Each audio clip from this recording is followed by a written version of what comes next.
My people, no be smart, you know. As they read right now, they say those courtesans will be say now then they commit many crime for our mama.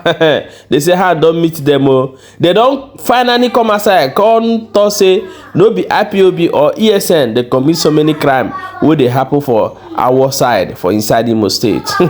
My people. As it stands right now, they say that the president of the Federal Republic of Nigeria, they say the man done for Yakata, which is the international disgrace for inside Turkey, as that one they happen. A lot of things are happening. That's why they bring and come give for now. No be smart, you know. They say Igboho don't finally come outside though. They don't release him or they don't leave him, free him. He don't come back for Ibadan. But he come make one statement, come to say as he be right now. The anything concerning this wara no need them again. Oh, in one piece, in one support Tinubu to fight insecurity. Let us go and watch some videos where they for our table today before we come back and continue. Stay tuned. Izanga.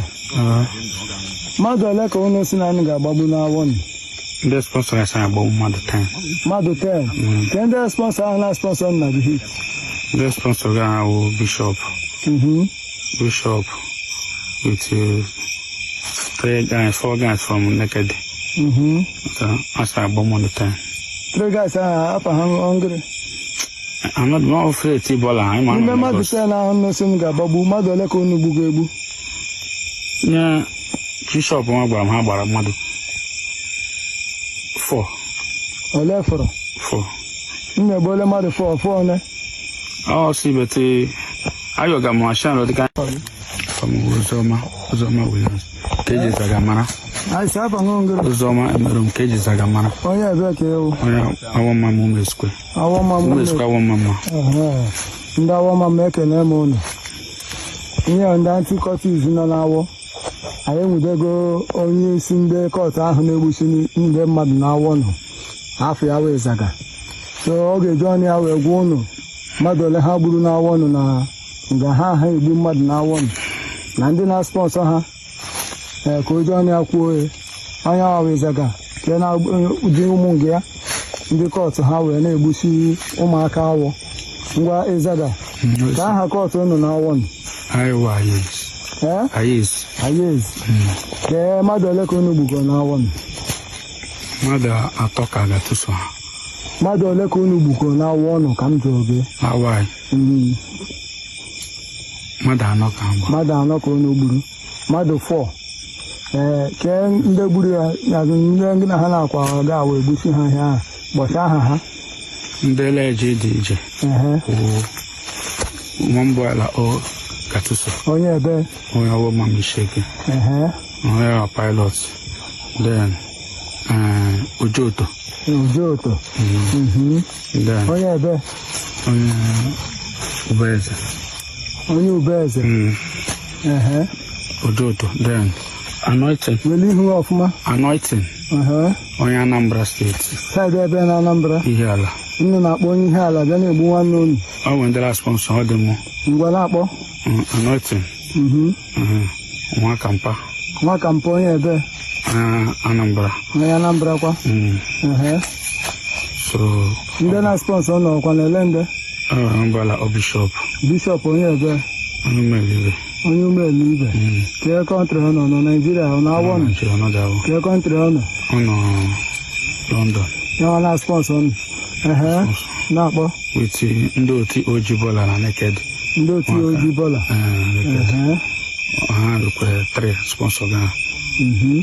So ya ha ndị kọt na-asaga n'ọnụ ha na-awọ nọ. Ndị kọt yes. Ha bụkwara Igbo kpọchụwa na ha ka m n'afọ ha.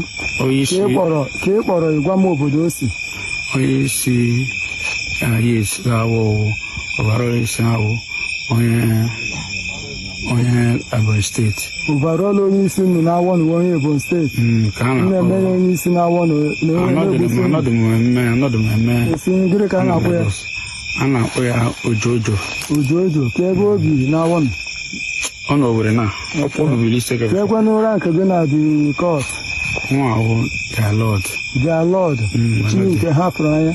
Mba onye ọbụla ha were steji ga-eri. Ngwa na-akpọsị afọ ha.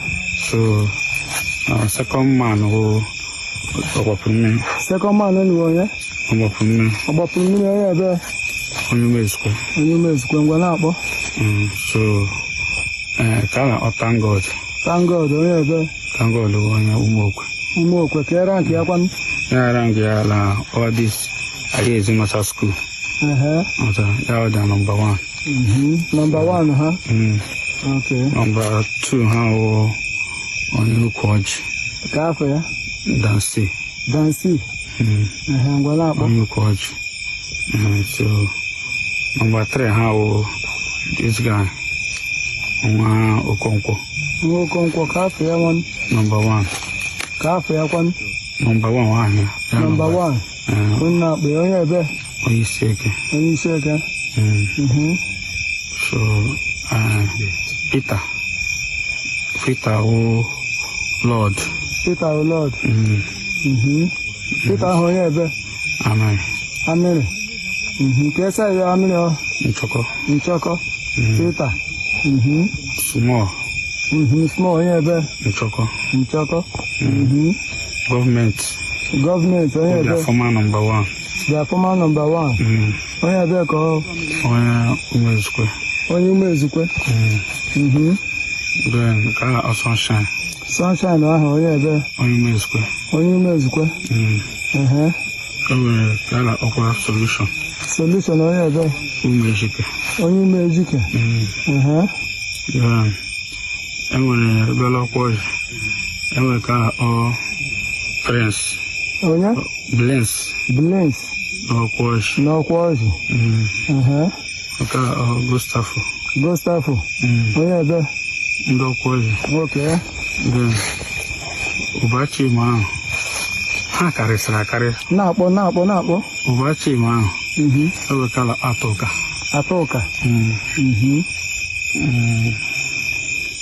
this boy metamchefu ka ncheta abịakwala Ubeze enwere Ojoto Ayo metamchefu ka ncheta abịakwala Ubeze enwere Ojoto Ayo ndị Ubeze onye Ubeze ya ndị Ubeze na-akpọ ha Ayo with Chidalụ abịala Omefa Perez onye Perez S-guy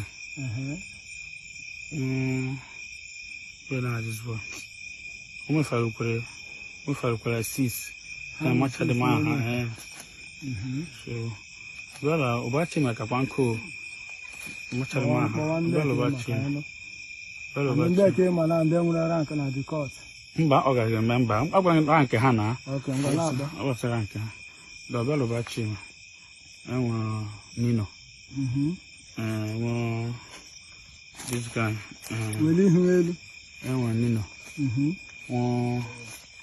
no that this guy Ochman weli ihu kamna Stanley na ebe ụbọchị ngwa na-akpọ then Maris Black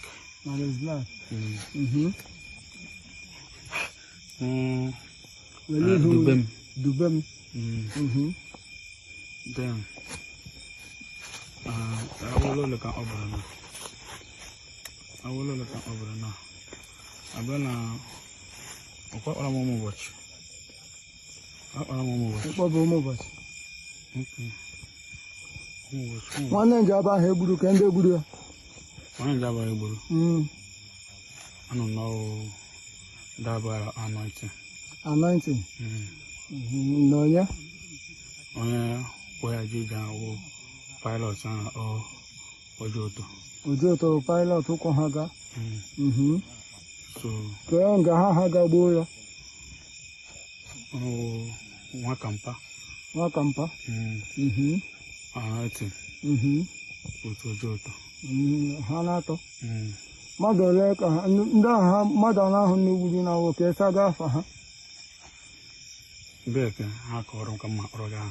Okay, ka afọ ndị sponsor na owner sponsor ni. Ndị na-sponsor ha, mgbe anyị na-sponsor ndị kwụga hit. Ka afọ ha no ka afọ ndị sponsor ni. Ndị sponsor gị ha wụ Bishop kpọrọ gị aha. With some guys naked. Some guys no na ka na Ojibola naked. Then ha na-enye ha ego. Ndị ahụ agbagburu ndị ahụ ndekọta unu gbagburu ka afa ha ka ntị enu ka afa ndị ahụ unu gbagbusiri ihe mma afa wụ nwanne njaba agbagbu na onye with Lord and this boy nwanne nwoke ha gbagburu na Awo Junction mmadụ m afa ọzọ nwanne nwoke wa ọbụ m Kende gburu Italian. Amadu kom. Alando tini. Amadu makaka.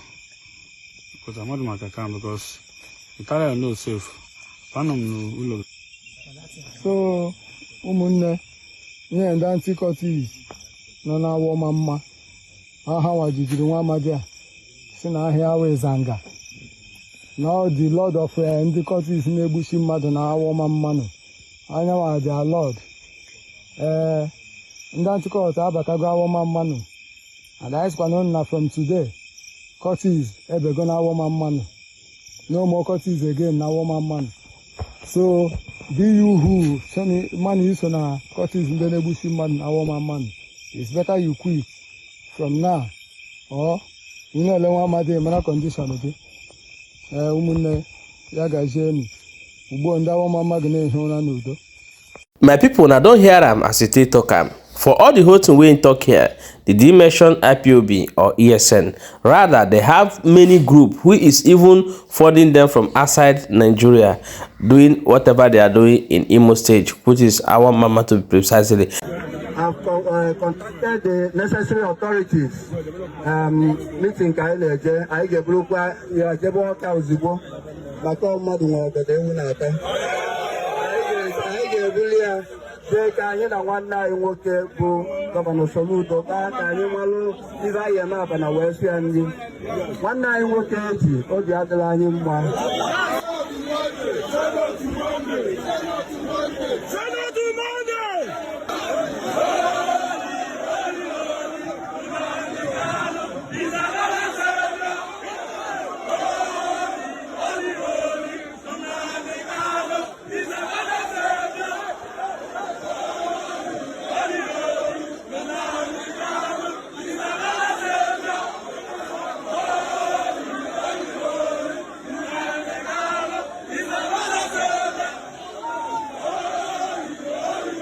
Yorùbá ní wípé mo fẹ́ ká ṣera wa lọ́kàn kí ọjọ́ ọ̀la àwọn ọmọ wa torí ọjọ́ ọ̀la àwọn àbúrò wa àtàwọn obìnrin wa tí ń bọ̀ lẹ́yìn kílẹ̀ Yorùbá dẹ̀ lè gòkè àgbà ká dẹ̀ mọ́ nígbàgbọ́ wípé ká mọ bú àwọn bàbá wa àwọn àgbàlagbà mo dẹ̀ nígbàgbọ́ wípé ilẹ̀ Yorùbá ń bíbà yìí bàbá wa Bọ́lá Ahmed Tinubu wọ́n ti ń gbé ìgbésẹ̀ pẹ̀lú gbogbo àwọn bàbá ilẹ̀ Yorùbá láti mójútó ààbò security nílẹ̀ Yorùbá gidigidi ohun tí bàbá mi bá mi sọ nìyẹn bẹ́ẹ̀ lọ.